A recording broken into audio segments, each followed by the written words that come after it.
in anticipation of this important meeting and our time here together, I wanted to present you with a little gift which represents what President Obama and Vice President Biden and I have been saying. And that is, we want to reset our relationship. And let's do it together. So we will do it together, okay? So there you go. She hands him a reset button and says, that's what we want to do. We want to reset.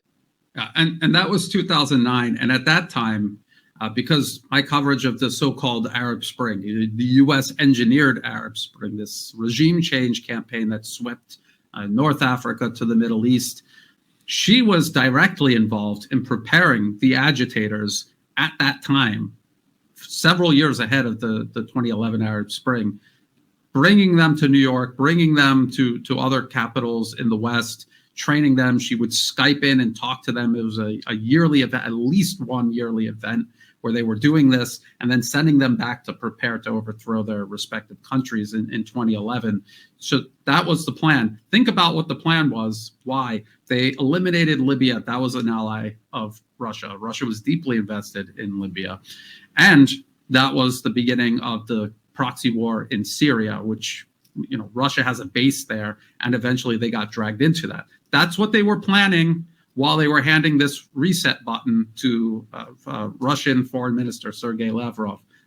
That's what they were doing. And at the same time, like you said, they had been meddling in Ukraine, and they were still meddling in Ukraine, and they still prepared to overthrow the government there and turn it into a militarized, Nazi-infested client regime right on Russia's border. What was that? It was 2008.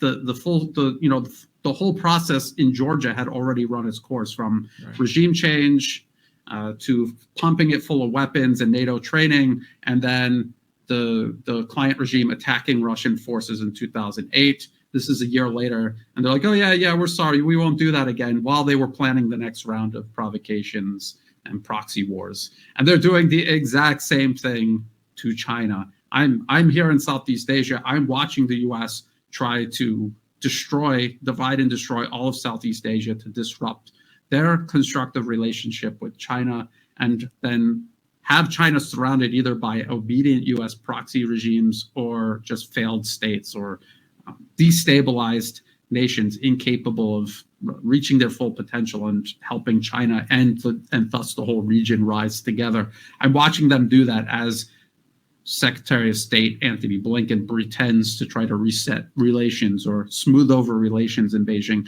That was never a thought that was in any of their heads. It was all a deception, and it's this pattern of trying to portray the U.S. as the rational one, the peacemaker, the innocent victim in all of this, who then has to reluctantly apply sanctions and then go to war with these countries because they left them no choice. That's what this is. It's a pattern that they have repeated over and over again, and that they're in the middle of once again with China.